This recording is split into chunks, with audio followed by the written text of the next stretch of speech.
मित्रों, आप सभी का स्वागत है हमारे YouTube चैनल स्वरा अनअकैडमी क्लासेस पर। जैसा कि आप देख रहे हैं कि गणित की कक्षा 10 की ये समांतर श्रेणी हमारा चैप्टर चल रहा है, यानी अर्थमेटिक प्रोग्रेशन। इसमें 5.2 प्रश्नावली है।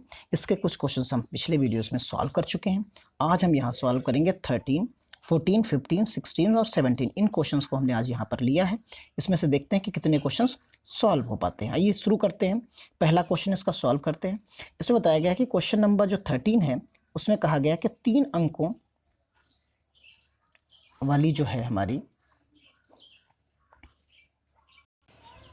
इसमें बताया गया है कि 3 अंकों वाली जो है कितनी संख्याएं होंगी, कितनी संख्याएं 7 से विभाज्य होंगी, इसके बारे में यहाँ पर बताया गया है। तो आइए देखते हैं इसमें कि किस प्रकार कौन सी संख्याएं हमारी पहले मिलती हैं। तो हम जानते हैं कि 3 अंकों वाली 7 से विभाज्य जो प्रथम संख्या होगी, वो प्रथम संख्या हम जानते हैं 105 होगी। ये हम फाइंड आउट कर लेंगे आसानी से। और 3 अंकों वाली 7 से विभाज्य अंतिम संख्या अगर हमको निकालनी है तो वो हम निकाल सकते हैं। वो निकल आएगी 994, यानी हमें ए मिल गया और AN मिल गया। 2 चीज़ें आपको यहाँ पर मिल जाती हैं।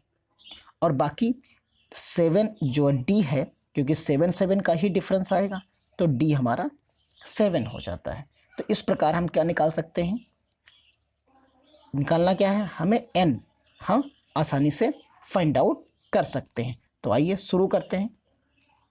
क्वेश्चन नंबर आपका जो 13 है, इस क्वेश्चन को हम यहाँ सॉल्व करते हैं। यानी हमको यहाँ पर A क्या मिला है, अब देखिए यहाँ पर A मिला है हमें 105। इसी प्रकार जो है D हमारे पास हम जानते हैं, क्योंकि 7 का जो है डिफरेंस आ रहा है, यानी 7 से विभाजित करना है तो 7 होगा। और इसी प्रकार जो TN या AN जिसको हम कहते हैं, वो हमें 994 मिल रहा है, 994 मिलेगा। तो इस प्रकार हमें बचता क्या है, केवल N बचता है। अब फार्मूला हमारे पास क्या है, TN equal to A plus N minus 1 and D।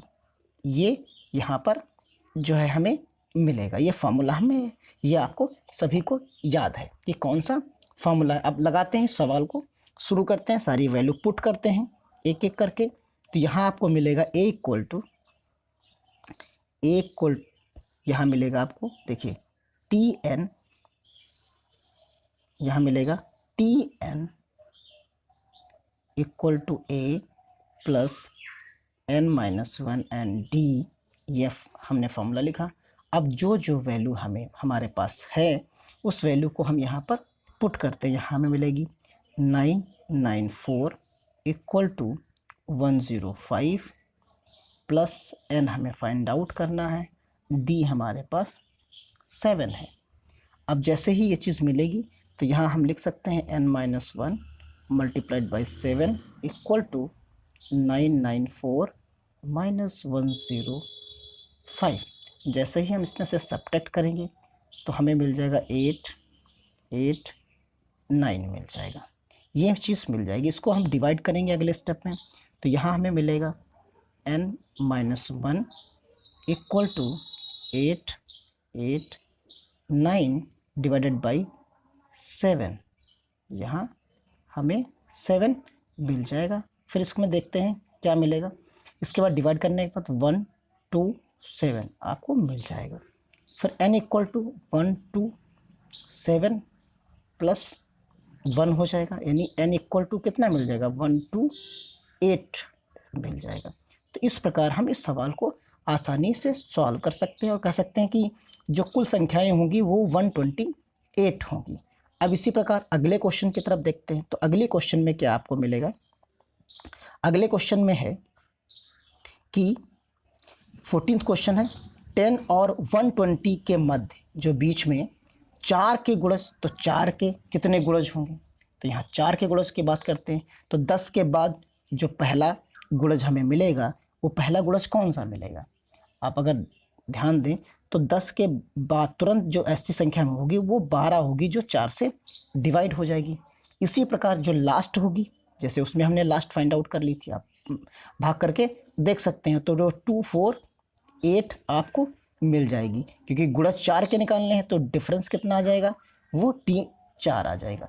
फिर से वही सवाल, वही सूत्र, तरीका वही। आइए शुरू करते हैं क्वेश्चन नंबर 14 को। तो 14 को लगाते हैं, सीधा लिखते हैं Tn equal to A plus n minus 1 and D. ये हमारा फॉर्मूला बन गया। अब यहाँ हमने रखा 2 4 8 इक्वल टू 12,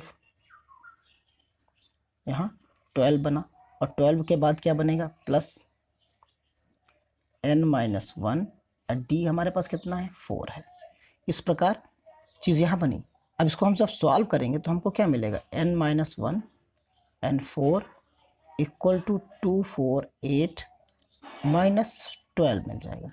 आप यहाँ से सब्ट्रैक्ट करेंगे तो यहाँ मिलेगा 2 3 6 मिल जाएगा।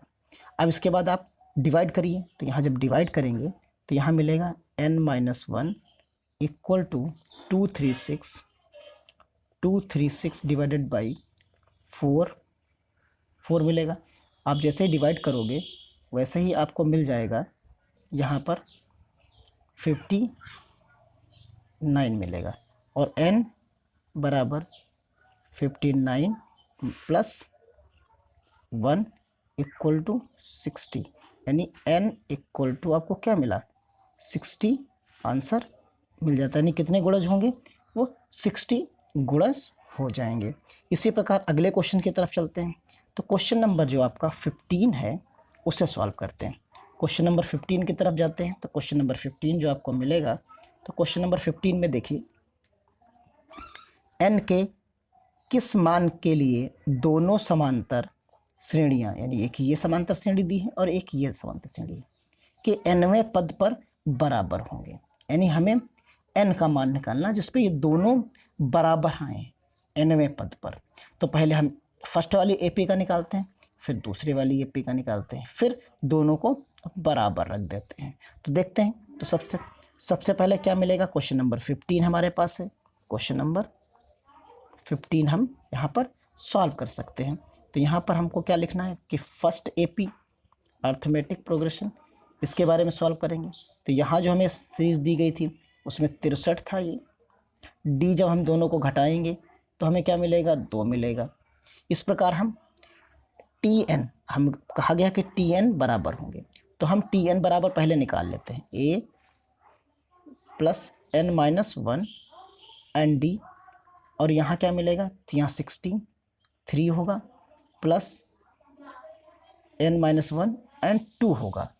ये चीज़ आपको पहली समीकरण मिल जाएगी। इसी प्रकार आप दूसरी समीकरण हल करिए, यानी सेकंड AP के लिए जो है ये सेकंड AP है।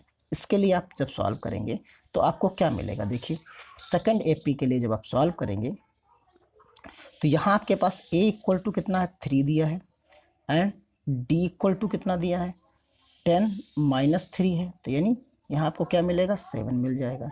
इस तरीके से आप यहाँ Tn equal to A plus n minus 1 and D का सूत्र लगाएंगे, तो यहाँ क्या मिलेगा, 3 मिलेगा, प्लस n माइनस 1 मिलेगा, और यहाँ आपको 7 मिलेगा। ये चीज़ आपको यहाँ पर मिल जाएगी। अब इन दोनों समीकरणों को आप बराबर में रख दीजिए। जैसे ही आप बराबर में रखेंगे तो आपको क्या मिलेगा, देखिए अब आपको यहाँ क्या मिल जाएगा, जैसे ही आपने दोनों समीकरण को इक्वल रखा जैसा सवाल में कहा गया, तो हमने रखा 3 plus n minus 1 7 equal to 63 plus n minus 1 and 2। अब इसको सॉल्व करना है, तो सॉल्व करेंगे तो n वाले एक तरफ ले आते हैं। तो यहाँ देखिए 7 n minus 1 minus 2 times n minus 1 equal to 63 minus 3। तो यहाँ बचता है आपका 60, यहाँ 2 घट जाएगा तो यहाँ बचेगा 5, n माइनस 1 हो जाएगा। अब यहाँ सीधा आप घटा दीजिए, उसको मल्टीप्लाई करने की यहाँ पर आवश्यकता नहीं है। तो यहाँ सीधा n माइनस 1 आप लाएंगे तो यहाँ 60 डिवाइडेड बाई 5 हो जाएगा, आपको क्या मिलेगा, यहाँ 12 मिल जाएगा। जैसे ही आपको यहाँ पर 12 मिलेगा तो 12 मिलने के बाद आप क्या करेंगे, सीधा आप लिख सकते हैं n -1 इक्वल टू 12। तो n इक्वल टू कितना मिला, 12 प्लस 1 यानी इक्वल टू 13, यानी n इक्वल टू क्या मिला, 13 आपको यहाँ मिल जाता है।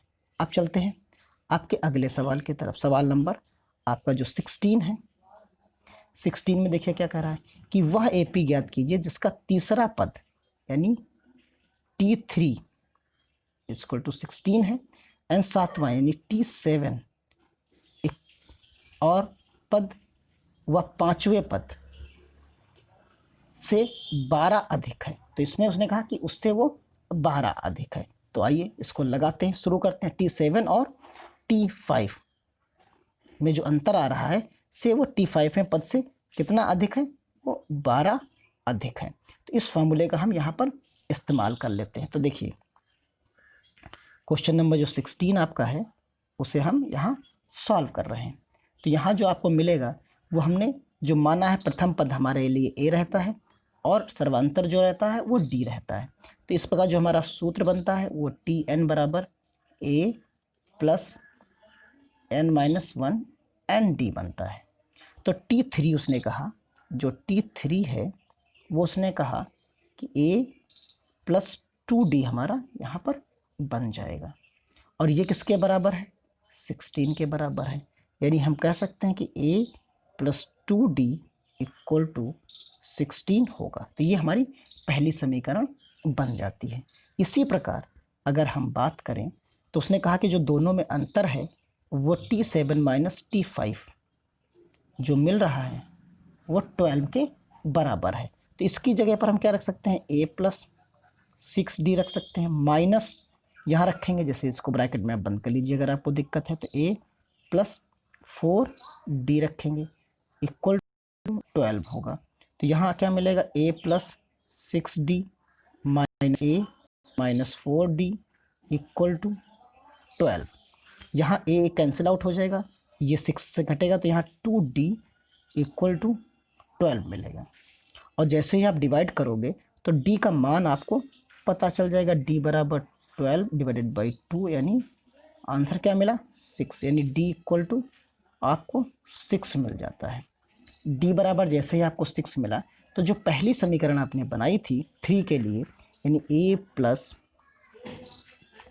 2D इक्वल टू 16 बनाया था, तो यहाँ आप A प्लस 2 मल्टीप्लाइड बाई क्या रख सकते हैं, जैसे आपने यहाँ पर 6 रखा तो आपको आंसर A का भी मिल जाएगा। यानी A इक्वल टू क्या मिल जाएगा, 16 माइनस 12, यानी A इक्वल टू कितना मिल जाएगा, 4 मिल जाएगा। इस प्रकार आपका ये हमारी जो है AP सॉल्व होती है।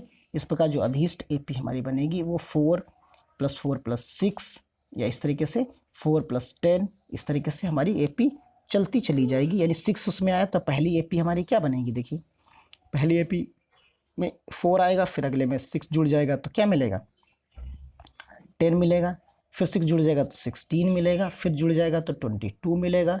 इस प्रकार ये बढ़ती हुई चली जाएगी। तो अगले सवाल में चलते हैं जो आज का अंतिम सवाल है। सवाल नंबर जो है 17 है।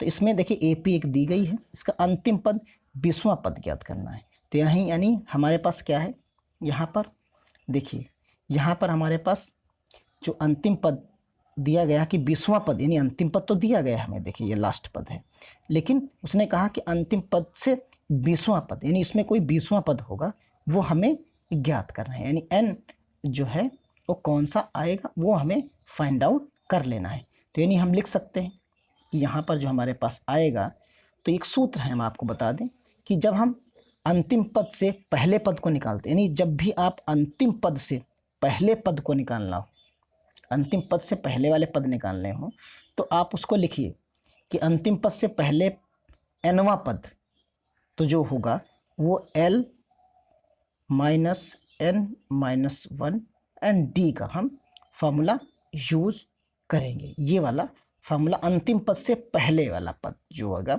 उसको हम यूज़ करेंगे। तो आप आइए इस सवाल को यहाँ लिखते हैं। पहले फार्मूला आप लिख लीजिए। लिखिए अंतिम, ये आपका इससे बहुत आसान रहेगा सवाल लगाना। अंतिम पद से पहले कोई भी अगर संख्या पूछ रहा है वो निकाल सकते हैं आप आसानी से। n वां पद अगर आपको निकालना है तो आप कैसे निकालोगे? सीधा लिखिए l, यानी जो लास्ट पद है वो n-1 एंड d। इसमें a की आपको आवश्यकता नहीं पड़ती, तो आप इस वाले पद से निकाल सकते हो। तो यहाँ देखिए जो n है वो n इक्वल टू कितना है? 20 है। n जो है 20 है और l इक्वल टू जो लास्ट पद दिया है 2, 5 और 3 है। इस वाले में हम इसको रख देते हैं। तो जो 20वां पद हम निकालेंगे, यानी 20वां जो पद है वो लिखेंगे। तो l minus n-1 and d, यानी n की जगह पर यहाँ क्या रखेंगे? l हमारे पास जो आएगा वो 2, 5, 3 माइनस 20 माइनस 1 और d कितना है हमारे पास? वो 5 है। आप जैसे ही सॉल्व करोगे इसको तो देखिए आपको क्या मिल जाएगा? यहाँ 19 मल्टीप्लाइड बाई 5 मिलेगा। आप 19 को 5 से मल्टीप्लाई करेंगे तो 19 को 5 से मल्टीप्लाई करेंगे तो 95 मिल जाएगा। तो यहाँ आपको देखिए 253 माइनस 95, आप जैसे ही सब्ट्रैक्ट करोगे तो आपको क्या मिल जाएगा? 158 मिल जाएगा। तो इस प्रकार ये आंसर मिल जाता है। और ये क्वेश्चन जो थे वो सारे क्वेश्चंस आपके सॉल्व हो जाते हैं, यानी 17 तक हमने सॉल्व कर लिए। जो क्वेश्चंस बचे हैं इस एक्सरसाइज में वो अगले वीडियो में सॉल्व करेंगे। बने रहिए हमारे चैनल पर। अपने दोस्तों को बोलिए सब्सक्राइब करें, लाइक करें, शेयर करें। धन्यवाद। जय हिंद, जय भारत।